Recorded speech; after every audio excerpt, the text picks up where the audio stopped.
a conversão em indenização. Então, vale a pena também você estudar a súmula 396 do TST. Reintegração somente durante o período estabilitário, terminado esse período, converte esse período em indenização. E mais, à luz do artigo 496 da CLT, em sendo desaconselhável a reintegração, também há a possibilidade da conversão em indenização. E também há uma outra linha de raciocínio de que a conversão em indenização poderá ser determinada ex officio, de ofício pelo magistrado trabalhista. É o que nós chamamos de princípio da ultrapetição ou da extrapetição, que é aplicável no processo de trabalho. Legal? Pensamento positivo, ânimo firme. Vamos lá? Outra estabilidade é a estabilidade da gestante. Ela está prevista no artigo 10, inciso 2, a linha B do ADCT, e também no artigo 4º, letra A, da Lei 5859 de 72, que é a lei do empregado doméstico, no caso, a empregada doméstica gestante. A estabilidade da gestante vai da confirmação da gravidez até 5 meses após o parto. Confirmação da gravidez até 5 meses após o parto. Vale a pena que você estudar a súmula 244 do TST, principalmente a questão da teoria objetiva, ou seja, o desconhecimento do estado gravídico pelo empregador não afasta o direito à indenização decorrente da estabilidade, e também que se a mulher ficar grávida no curso de um contrato de experiência, cujo prazo máximo é de 90 dias, permitindo uma única prorrogação dentro desse prazo máximo, ela acaba não adquirindo a estabilidade. Lembrando daquela decisão recente do TST, ou decisões recentes do TST, em especial entendimentos do ministro Maurício Godinho Delgado, de que a gravidez no curso do aviso prévio indenizado acaba levando à aquisição da estabilidade com base em postulados constitucionais, quais sejam dignidade da pessoa humana, valores sociais do trabalho e da livre iniciativa, eficácia horizontal dos direitos fundamentais, proteção à família e assim por diante. E por fim, nós temos a estabilidade do acidentado. Estabilidade do acidentado prevista no artigo 118 da Lei 8.213 de 91, que é a Lei de Benefícios da Previdência Social. E vale ressaltar que essa estabilidade não é aplicável para qualquer doença. Ela é aplicável para acidente de trabalho e doenças chamadas de ocupacionais. Doenças do trabalho, doenças profissionais, como LER, DORT, tenossinovite, contato com amianto e assim por diante. Como que ocorre essa estabilidade? Por exemplo, em ocorrendo um acidente de trabalho, os primeiros 15 dias são considerados interrupção do contrato, 16º dia e seguintes, suspensão atípica do contrato. Do afastamento, o empregado acaba recebendo o auxílio-doença acidentário e quando ele tem a alta previdenciária e retorna ao ambiente de trabalho, pelo prazo mínimo de 12 meses, ele não poderá ser despedido sem justa causa. E no seu estudo da estabilidade do acidentado, vale a pena você ler a súmula 378 do TST, que traz esses dois requisitos que eu mencionei, afastamento superior a 15 dias e a percepção do auxílio-doença acidentário, com a ressalva da doença ocupacional, que se manifesta posteriormente, se manifesta a priori. Portanto, quais seriam as principais estabilidades no seu estudo?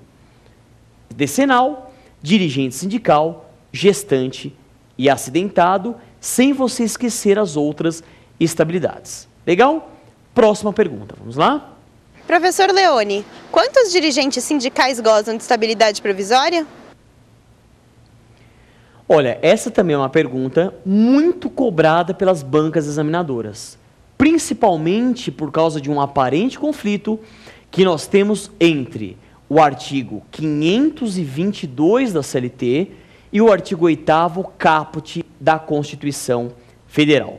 Vamos desenvolver esse conflito de uma forma atenta.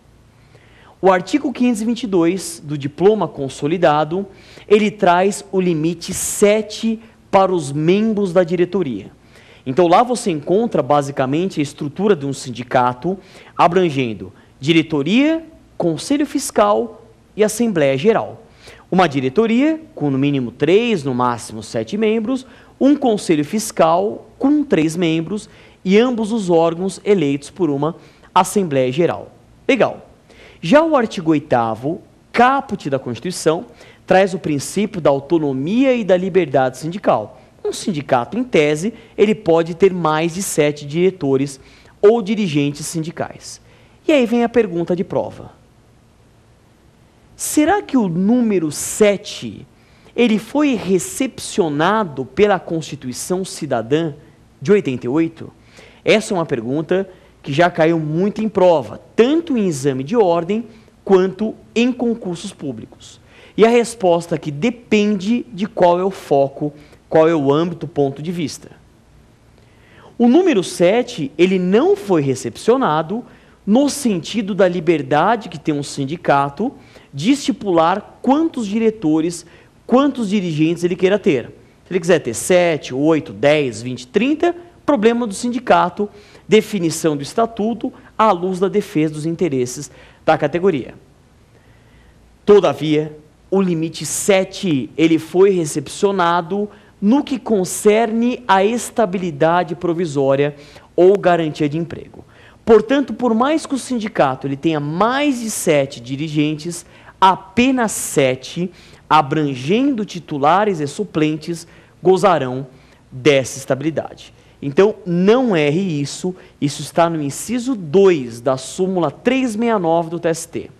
Para fins de estabilidade, o número 7 foi recepcionado, respondendo aqui a pergunta que foi feita. Legal? Vamos à próxima pergunta. Professor Leone, qualquer afastamento por doença é motivo para estabilidade provisória? Olha, também esta é uma dúvida muito comum, tanto de alunos quanto de trabalhadores. Eu particularmente já tive vários clientes que acabaram fazendo essa pergunta para mim e também muitos alunos já enviaram essa dúvida para mim. Professor Leone, qualquer doença leva à aquisição da estabilidade? E qual é a resposta que nós temos sobre essa indagação? Negativa.